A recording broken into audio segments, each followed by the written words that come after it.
तो ये कौन सा आंसर करेक्ट होगा? तो एफ इज इक्वल टू क्या होता है जी? Are upon to. क्या होता है? R upon two. तो यहाँ पर आर कितना है? आर दे रखा है 40, कितना दे रखा है? 40। 40 upon two is equal to क्या होता है जी? 20। ठीक है ना, 20। ऑप्शन में कहीं 20 cm दिख रहा है आप लोग को? जी सर, ऑप्शन नंबर सी में दिख रहा है। तो चलिए सी को टिक लगा देना। अब नेक्स्ट क्वेश्चन की तरफ हम लोग चलते हैं। नेक्स्ट क्वेश्चन क्या है हम लोग के पास? कह रहा है कि आवर्धन का ऋणात्मक मान बताता है कि, आवर्धन का ऋणात्मक मान क्या बताता है? कि वस्तु के सापेक्ष प्रतिबिंब उल्टा है। ठीक है ना, इसका जो ऑप्शन नंबर ए है करेक्ट आंसर हो जाएगा। चलिए अब नेक्स्ट क्वेश्चन की तरफ हम लोग बढ़ते हैं। नेक्स्ट क्वेश्चन क्या कह रहा है? कह रहा है कि वास्तविक वस्तु का आभासी प्रतिबिंब बनता है। बताइए, वास्तविक वस्तु का आभासी प्रतिबिंब कौन सा दर्पण में बनता है जी? तो वास्तविक वस्तु का आभासी प्रतिबिंब कौन सा दर्पण में बनता है? आप लोग देख सकते हैं कि कौन सा दर्पण है? तो समतल दर्पण सर। ठीक है ना, इसका option number A correct answer हो जाएगा। वास्तविक वस्तु का आभासी प्रतिबिंब किस में बनता है? समतल दर्पण में। चलिए अब नेक्स्ट क्वेश्चन की तरफ हम लोग चलते हैं। नेक्स्ट क्वेश्चन, क्वेश्चन नंबर 18 है। कह रहे कि पुतली के साइज को नियंत्रित करने वाला गहरा पेशीय डाईफ्राम क्या कहलाता है? बताइए कौन सा आंसर करेक्ट होगा जी? इसका जो ऑप्शन नंबर ए है परितारिका, यही करेक्ट आंसर हो जाएगा। ठीक है ना, कह रहा है कि ऊर्जा के सभी रूप को अनंत स्रोत किसे माना जाता है? बताइए, ऊर्जा के सभी रूप को अनंत स्रोत किसे माना जाता है? तो भैया ऊर्जा के सभी रूप को अनंत स्रोत इन्हीं ही माना जाता है। क्या आप लोग डायग्राम से बता सकते हैं कि ये कौन है?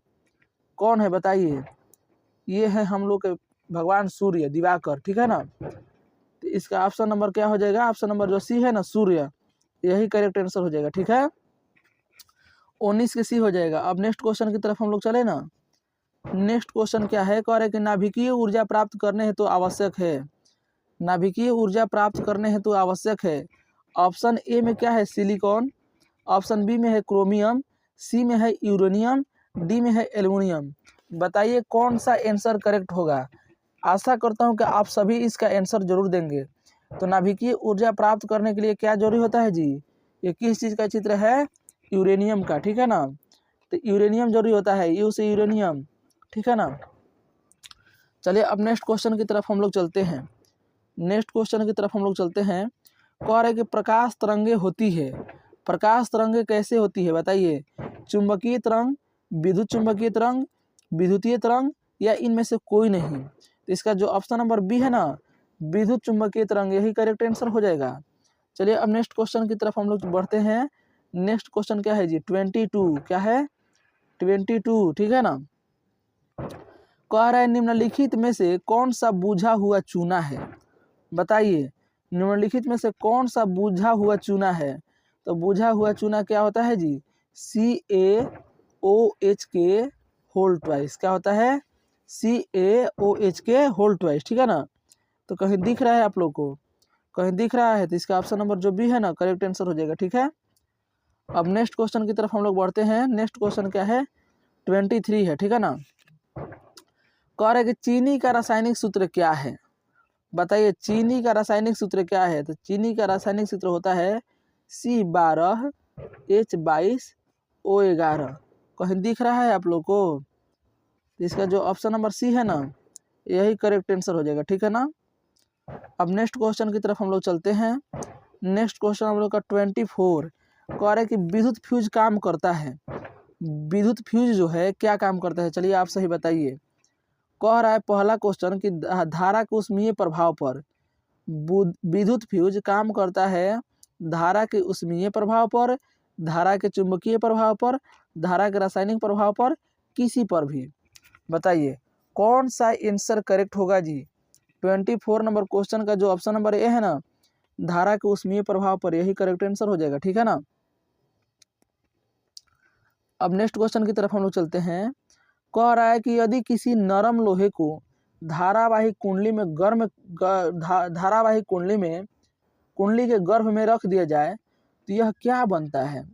चलिए आप सभी बताइए कि यदि किसी यहाँ पर लिखना चाहिए था, किसी नरम लोहे को धारावाहिक कुंडली के गर्भ में रख दिया जाए तो क्या बनता है? तो इसका जो है ना ऑप्शन नंबर बी विद्युत चुंबक, यही करेक्ट आंसर हो जाएगा। ठीक है ना। चलिए अब नेक्स्ट क्वेश्चन की तरफ हम लोग चलते हैं। कह रहा है कि विभक्त वलय का उपयोग किस उपकरण में किया जाता है? कौन सा आंसर करेक्ट होगा? कह रहा है विभक्त वलय का उपयोग किस उपकरण में किया जाता है? ऑप्शन ए है विद्युत मोटर, बी है विद्युत जनित्र, सी है आमीटर और डी है गैल्वेनोमीटर। कौन सा आंसर करेक्ट है? बिल्कुल सही कि सर विद्युत मोटर में। ठीक है ना। चलिए अब नेक्स्ट क्वेश्चन की तरफ हम लोग चलते हैं। कह रहे विद्युत ऊर्जा का व्यापारिक मात्रक क्या है? विद्युत ऊर्जा का व्यापारिक मात्रक क्या है बताइए? तो विद्युत ऊर्जा का व्यापारिक मात्रक है यूनिट। आप लोग के घर में जो मीटर भी लगा होगा तो क्या बताता है? यूनिट बताता है। ठीक है ना। तो विद्युत ऊर्जा का व्यापारिक मात्रक क्या है? यूनिट है। तो इसका ऑप्शन नंबर सी करेक्ट कर देना। सी को चलिए करेक्ट कर देते हैं। अब नेक्स्ट की तरफ हम लोग बढ़ते हैं। कह रहा है कि अति भारण के समय विद्युत परिपथ में विद्युत धारा का मान हो जाता है। बताइए कौन सा करेक्ट हो जाता है? कौन सा करेक्ट होगा? तो अति भारण के समय विद्युत धारा विद्युत परिपथ में क्या हो जाता है? धारा का मान बहुत ज़्यादा बढ़ जाता है। ठीक है ना, इंक्रीज हो जाता है। तो इसका जो ऑप्शन नंबर सी है ना करेक्ट आंसर हो जाएगा कि बहुत अधिक बढ़ जाता है। ठीक है। अब नेक्स्ट क्वेश्चन की तरफ हम लोग चलते हैं। कह रहा है कि सौर कुकर में कौन सा दर्पण का सर्वाधिक उपयोग होता है? बताइए। देखिए इसमें बहुत सारे लोग कंफ्यूज हो जाते हैं। सौर कुकर में सर्वाधिक जो दर्पण का प्रयोग होता है वो होता है अवतल दर्पण। कौन सा दर्पण? अवतल दर्पण। इसका ऑप्शन आप लोग ध्यान पर रखिएगा क्योंकि ये क्वेश्चन पूछने वाला ही है। अवतल दर्पण। ठीक है। चलिए अब नेक्स्ट क्वेश्चन की तरफ हम लोग चलते हैं। कह रहे कि एक माइक्रो एम्पियर कितना है? बताइए एक माइक्रो एम्पियर कितना होता है? देखिए एक होता है मिली। क्या होता है? मिली। और दूसरा होता है माइक्रो। तो मिली का मान कितना होता है? मिली का मान होता है 10 के पावर -3। कितना होता है? 10 के पावर -3। और माइक्रो का मान कितना होता है? 10 के पावर -6। तो हम लोग से क्या पूछ रखा है? हम लोग से पूछा है कि एक माइक्रो एम्पियर का मान होता है, तो यहाँ पर कर देंगे 1 गुणे माइक्रो का मान कितना होता है? 10 के पावर -6 और एम्पियर। ठीक है ना। तो कहीं आप लोग को 10 के पावर -6 ऑप्शन में दिख रहा है? बिल्कुल सर, ऑप्शन नंबर डी में। ठीक है ना। अब नेक्स्ट क्वेश्चन की तरफ हम लोग बढ़ते हैं। कह रहा है कि पानी में भरी बाल्टी में पानी से भरी बाल्टी की गहराई कम मालूम पड़ने का कारण है? बताइए। पानी से भरी हुई बाल्टी, देखिए यहाँ पर बाल्टी है। ठीक है, इसमें पानी भर गया है और इसका जो गहराई है बहुत कम मालूम पड़ रहा है। तो इसका कारण क्या है? चलिए आप सभी इसका कारण बताइए जी। ऑप्शन ए कह रहा है कि प्रकाश के परिवर्तित होना, बी कह रहा है कि प्रकाश में वर्ण विक्षेपित होना, सी कह रहा है कि प्रकाश का अपरिवर्तित होना, डी कह रहा है कि इसमें से कोई भी नहीं। चलिए कौन सा आंसर करेक्ट होगा? तो इसका जो ऑप्शन नंबर डी है ना यही करेक्ट हो जाएगा। ठीक है ना। अब नेक्स्ट क्वेश्चन की तरफ हम लोग बढ़ते हैं। कह रहे कठोर जल को मृदु बनाने के लिए सोडियम के किस यौगिक का उपयोग किया जाता है? बताइए कौन सा आंसर करेक्ट होगा? ऑप्शन ए में है NaCl, बी में है Na2CO3, सी में है NaOH, डी में है NaHCO3। कौन सा आंसर करेक्ट होगा जी? बिल्कुल सही, इसका जो ऑप्शन नंबर बी है Na2CO3 यही करेक्ट आंसर हो जाएगा। ठीक है ना। चलिए अब हम लोग नेक्स्ट क्वेश्चन की तरफ चलते हैं। कह रहा है कि कार्बन के 2 अपरूप के अलावा तीसरे अपरूप का नाम क्या है? ऑप्शन ए में दे रखा है हीरा, बी में ग्रेफाइट, सी है फुलेरिन कार्बन और डी है इनमें से कोई नहीं। तो कौन सा करेक्ट आंसर है आप लोग के नज़र में? बताइए कौन सा करेक्ट आंसर होगा जी? बिल्कुल सही कि sir fullerene carbon, option number C correct answer हो जाएगा। चलिए अब क्वेश्चन नंबर 34 में हम लोग चलते हैं। ठीक है ना। कर एक भोजन का पाचन किस प्रकार की अभिक्रिया है? बताइए कौन सा आंसर करेक्ट होगा जी? तो भोजन का पाचन आप लोग को डायरेक्ट इसमें आंसर बताते हैं, उपचयन अभिक्रिया है। क्या है? उपचयन। उपचयन अभिक्रिया है। कौन सी अभिक्रिया है? उपचयन अभिक्रिया है। ठीक है ना। एक मिनट इसे मिटा देते हैं। इसका जो ऑप्शन नंबर सी है ना करेक्ट आंसर हो जाएगा। चलिए अब नेक्स्ट क्वेश्चन की तरफ हम लोग चलते हैं।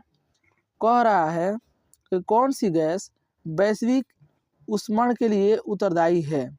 बताइए कौन सी गैस वैश्विक ऊष्मण के लिए उत्तरदायी है। ऑप्शन ए है CO2, ऑप्शन बी है O2, ऑप्शन सी है N2 और डी है इनमें से कोई नहीं। कौन सा आंसर करेक्ट है जी। बिल्कुल सही आप लोग का जवाब आ रहा है सर CO2, ठीक है ना। चलिए अब 36 की तरफ हम लोग चलते हैं। कह रहे कि निम्न में कौन सा स्वच्छ ऊर्जा स्रोत है। बताइए स्वच्छ ऊर्जा स्रोत कौन है।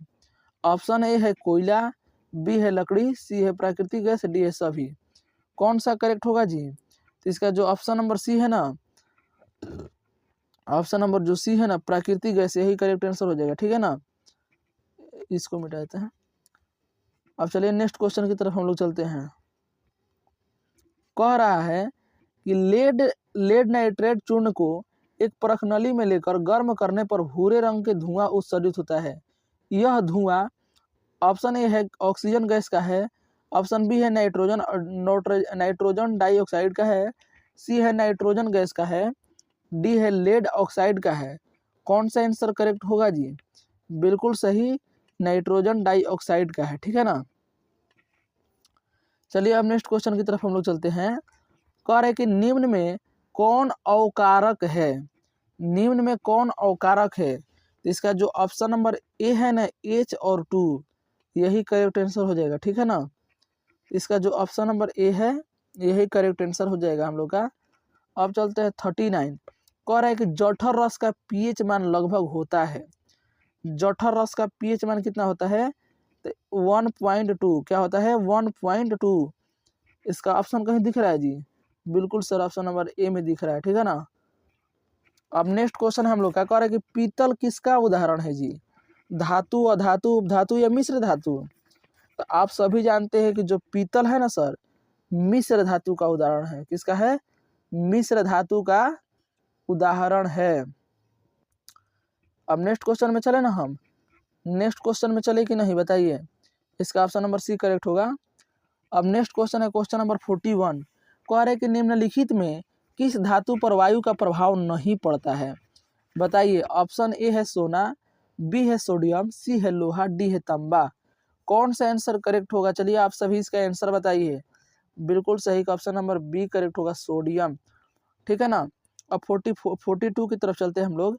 कह रहे कि निम्नलिखित में से pH का कौन सा मान क्षारक बिलियन का मान देता है। बताइए निम्नलिखित में से pH का कौन सा मान क्षारक बिलियन का मान देता है। कौन सा आंसर इसका करेक्ट होगा जी। ऑप्शन ए में है 2, बी में है 7, सी में है 6, डी में है 13। कौन सा करेक्ट आंसर इसका होगा। बिल्कुल सही कि सर इसका जो ऑप्शन नंबर डी है ना 13 यही करेक्ट आंसर हो जाएगा। कह रहा है कि वर्ग 1 के तत्व कहलाते हैं। वर्ग 1 के तत्व क्या कहलाते हैं बताइए। संक्रमण तत्व, क्षार धातुएं, क्षारीय मृदा धातुएं, लेंथेनाइटस। बताइए कौन सा करेक्ट होगा जी। तो इसका जो ऑप्शन नंबर बी है ना क्षार धातुएं यही करेक्ट आंसर हो जाएगा, ठीक है ना। अब नेक्स्ट क्वेश्चन की तरफ हम लोग चलते हैं। वही वाला क्वेश्चन है ना, देखिए ये वाला और ये वाला क्वेश्चन दोनों सेम है, ठीक है ना। चलिए हम नेक्स्ट क्वेश्चन की तरफ हम लोग चलते हैं। कह रहे कि अधातु के ऑक्साइड जल में घुलकर बनाता है। बताइए अधातु का ऑक्साइड जल में घुलकर क्या बनाता है। तो सर जल में घुलकर अम्ल बनाता है, ठीक है ना। कहीं दिख रहा है कि नहीं अम्ल कहीं दिख रहा है। बिल्कुल सर ऑप्शन नंबर ए में दिख रहा है। कह रहे कि बॉक्साइड निम्नलिखित में किस धातु का अयस्क है। बताइए बॉक्साइड निम्नलिखित में से किस धातु का अयस्क है। Option number 45, question number 45। Option number A है मैग्नीशियम, बी है सोडियम, सी है एल्यूमिनियम, डी है बेरियम। कौन सा करेक्ट होगा जी। बिल्कुल सही आप लोग का जवाब आ रहा है कि सर एल्यूमिनियम। क्या aluminium. Option number C correct हो जाएगा, ठीक है ना। अब नेक्स्ट क्वेश्चन की तरफ हम लोग चलते हैं। कह रहा है कि एथेनॉल सोडियम से अभिक्रिया कर कौन सा गैस बनाता है। एथेनॉल सोडियम से अभिक्रिया कर कौन सा गैस बनाता है जी। ऑप्शन ए में है H2, बी में है O2, सी में है N2 और डी में है CO2। कौन सा करेक्ट होगा। बिल्कुल सही कि sir option number A correct हो जाएगा, H2 गैस, ठीक है ना। चलिए अब नेक्स्ट की तरफ हम लोग बढ़ते हैं। नेक्स्ट क्वेश्चन क्या है जी, कह रहा है कि सोडियम जिनकेट का रासायनिक सूत्र क्या होता है जी। सोडियम जिनकेट का रासायनिक सूत्र क्या होता है। ऑप्शन ए है NaZnO, बी है Na2ZnO, सी है NaZnO2, डी है Na2ZnO2। कौन सा करेक्ट होगा जी। 47 का आप लोग आंसर बताइए। बहुत बढ़िया sir, option number D correct हो जाएगा, ठीक है ना। अब नेक्स्ट क्वेश्चन की तरफ हम लोग चलते हैं। कह रहा है कि अक्रिय तत्व कौन है। अक्रिय तत्व कौन है, 48 का आप लोग आंसर बताइए। ऑप्शन ऑप्शन ए करेक्ट होगा, बी सी डी। कौन सा ऑप्शन करेक्ट होगा जी। तो इसका जो ऑप्शन नंबर बी है ना, हीलियम, यही करेक्ट आंसर हो जाएगा, ठीक है ना। चलिए अब नेक्स्ट क्वेश्चन की तरफ हम लोग चलते हैं। क्वेश्चन नंबर है 49। क्वेश्चन कौन सा है 49। कह रहा है सिरका में निम्न में कौन सा अम्ल पाया जाता है। सिरका में निम्न में कौन सा अम्ल पाया जाता है। तो इसका जो ऑप्शन नंबर डी है ना, एसिटिक अम्ल, यही करेक्ट आंसर हो जाएगा। नेक्स्ट क्वेश्चन है क्वेश्चन नंबर 50। क्वेश्चन नंबर 50 कह रहा है कि CNG का पूरा नाम है। CNG का पूरा नाम क्या है। तो संपीड़ित प्राकृतिक गैस, ठीक है ना। इसका ऑप्शन नंबर जो भी है ना, करेक्ट आंसर हो जाएगा। चलिए अब नेक्स्ट क्वेश्चन की तरफ हम लोग चलते हैं। कह रहा है निम्नलिखित में कौन सह संयोजी गैस है।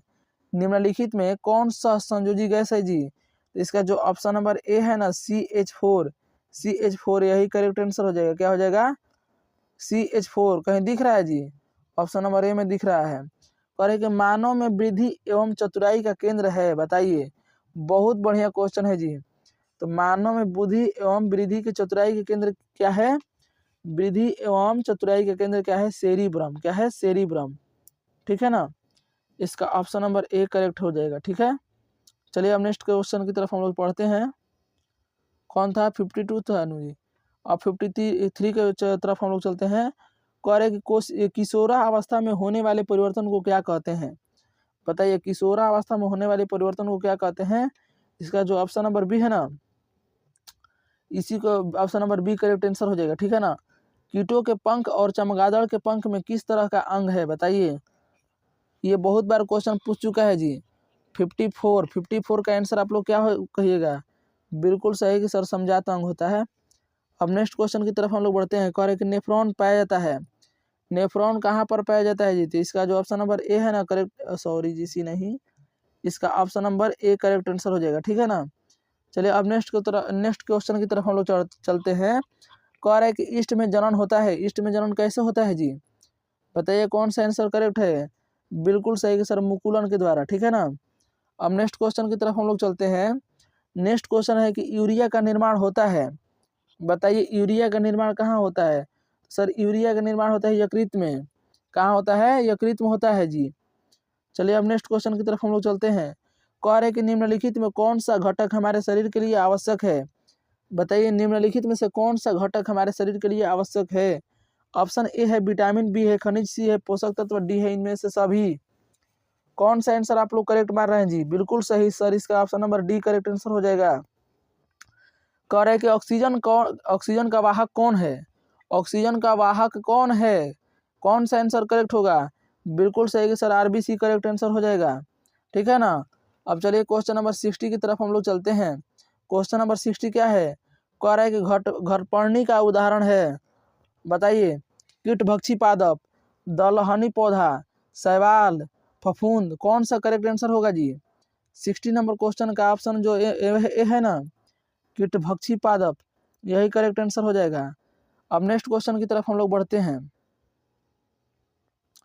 नेक्स्ट क्वेश्चन की तरफ चले ना। कह रहे कि तापमान, वर्षा तथा पवन पर्यावरण के कैसे कारक हैं। बताइए, कौन सा आंसर करेक्ट होगा। ऑप्शन ए है जैविक कारक, बी है भौतिक कारक, सी है मृदीय कारक, डी है इनमें से सभी। इनमें से कोई नहीं हुई। कौन सा करेक्ट आंसर हो जाएगा। बिल्कुल सही कि सर इसका जो ऑप्शन नंबर बी है ना जी, भौतिक कारक, यही करेक्ट आंसर होगा, ठीक है। चलिए अब नेक्स्ट की तरफ हम लोग चलते हैं। नेक्स्ट की तरफ हम लोग चले ना। कह रहे कौन सी बीमारी श्वसन तंत्र से संबंधित है। कौन सी बीमारी श्वसन तंत्र से संबंधित है। ऑप्शन ए है डायरिया, निमोनिया, मलेरिया, मधुमेह। कौन सा करेक्ट आंसर होगा जी इसका। कौन सा करेक्ट आंसर होगा। तो बिल्कुल सही आप लोग आंसर दे रहे हैं कि सर ऑप्शन नंबर बी जो है ना, मलेरिया, निमोनिया, यही करेक्ट आंसर हो जाएगा, ठीक है ना। अब नेक्स्ट क्वेश्चन की तरफ हम लोग बढ़ते हैं। कह रहे कि निम्नलिखित में कौन सा संवाहक ऊतक है? निम्नलिखित में कौन सा संवाहक ऊतक है? ऑप्शन ए है, ऑप्शन बी है, ऑप्शन सी है, ऑप्शन डी है। कौन सा आंसर करेक्ट होगा जी? कौन सा आंसर इसका करेक्ट होगा? देखिए इसका जो ऑप्शन नंबर जो है ना, बी और सी, फ्लोएम एवं जाइलेम, फ्लोएम जाइलम, यही करेक्ट आंसर हो जाएगा। ठीक है ना। तो कह रहा है कि बी व सी दोनों, बी व सी दोनों। ऑप्शन नंबर कहाँ पर दिया है? डी में दे रखा है। ठीक है ना।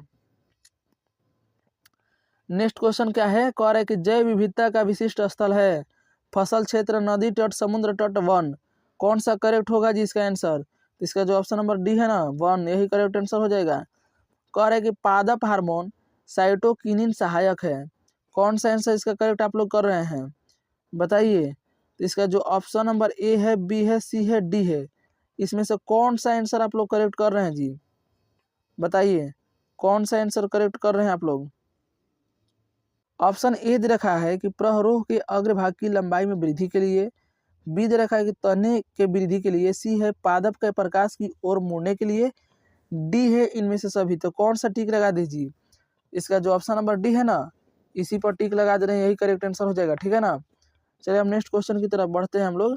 कह रहे हैं मस्तिष्क का कौन सा भाग शरीर की स्थिति तथा संतुलन को अनुरक्षण करता है? बताइए कौन सा करेक्ट इसका आंसर हो जाएगा जी? ऑप्शन ए है अग्र मस्तिष्क, मध्य मस्तिष्क, सी है अनुमस्तिष्क, इनमें से सभी। कौन सा करेक्ट आंसर इसका होगा? बिल्कुल सही आप लोगों का जवाब आ रहा है कि सर इसका ऑप्शन नंबर सी करेक्ट होगा, अनुमस्तिष्क। ठीक है ना।